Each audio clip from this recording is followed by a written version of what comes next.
Federalist 6, Part 4. Sparta, Athens, Rome, and Carthage were all republics. Two of them, Athens and Carthage, of the commercial kind. Yet were they as often engaged in wars, offensive and defensive, as the neighboring monarchies of the same times. Sparta was little better than a well-regulated camp, and Rome was never sated of carnage and conquest. Carthage, though a commercial republic, was the aggressor in the very war that ended in her destruction. Hannibal had carried her arms into the heart of Italy and to the gates of Rome, before Scipio, in turn, gave him an overthrow in the territories of Carthage and made a conquest of the Commonwealth. Venice, in latter times, figured more than once in wars of ambition, till becoming an object of terror to the other Italian states, Pope Julius II found means to accomplish the formidable league, which gave a deadly blow to the power and pride of this haughty republic. The provinces of Holland, till they were overwhelmed in debts and taxes, took a leading and conspicuous part in the wars of Europe. They had furious contests with England for the dominion of the sea, and were among the most persevering and most implacable of the opponents of Louis XIV. In the government of Britain, the representatives of the people compose one branch of the legislature. Commerce has been for ages the predominant pursuit of that country. Few nations, nevertheless, have been more frequently engaged in war, and the wars in which that kingdom has been engaged have in numerous instances proceeded from the people. There have been, if I may so express it, almost as many popular as royal wars.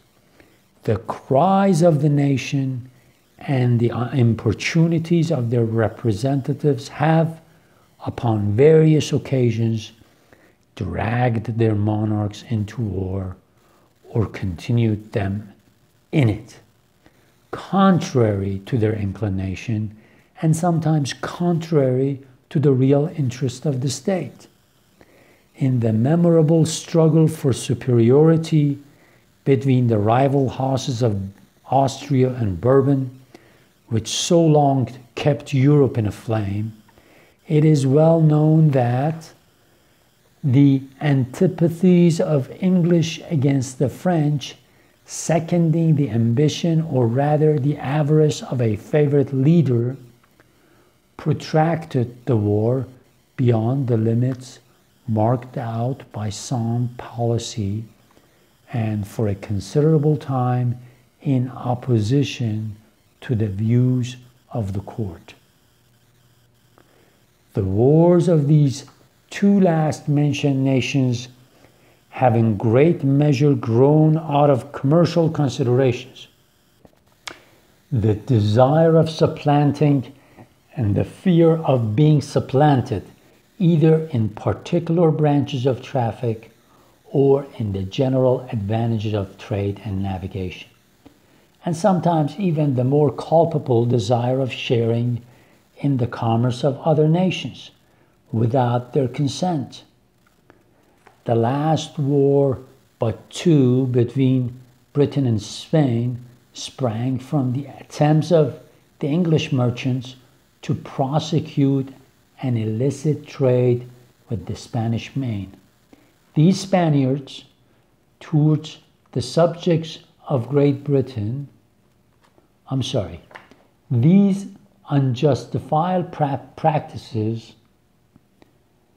on their part produced severities on the part of the Spaniards towards the subjects of Great Britain, which were not more justifiable, because they exceeded the bounds of a just retaliation and were chargeable with inhumanity and cruelty.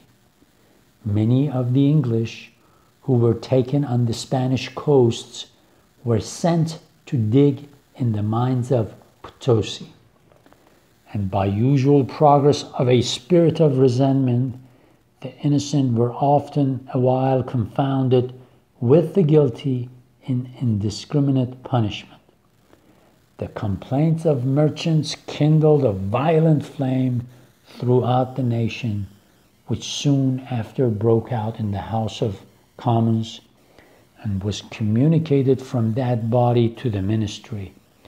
Letters of reprisal were granted, and a war ensued, which in its consequences overthrew all the alliances that but 20 years before had been formed, with sanguine expectations of the most beneficial fruits. Okay, here he's reminding the readers that, look, even if your leaders are not bad, are not ambitious, people themselves, people in societies, people, groups of people, will always find a way to, if they think that their property or their money or their pockets or their position has been violated, to come up with excuses and create chaos and confusion, and by getting members of the society to get their parliament, their ministers, all into doing something that is not good for the country. In other words, the mob mentality takes over. They will do things that is not to their advantage. And that's why he talks about the Spanish taking a few British off their coasts as prisoners, mistreating them.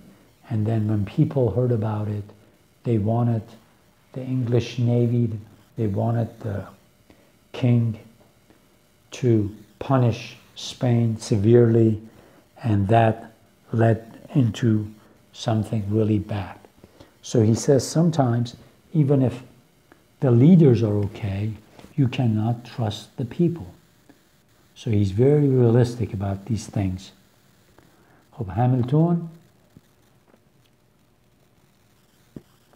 داره میگه حتی اگه به شاه و نمیدونم مقامدار بتونی اعتماد بکنی، به مردم، به احساسات مردم، یا چجوری یه نفری بیاد، یه نفرایی بیان با احساسات مردم بازی بکنن و مردم رو شروع بکنن، مردم شلوغ بکنن و بعد از پارلمانشون، از وزیراشون، از رئیس جمهورشون، حالا هر کسی که رهبر سیاسیشونه یا نمایندگیشونو داره، بخوان که مثلا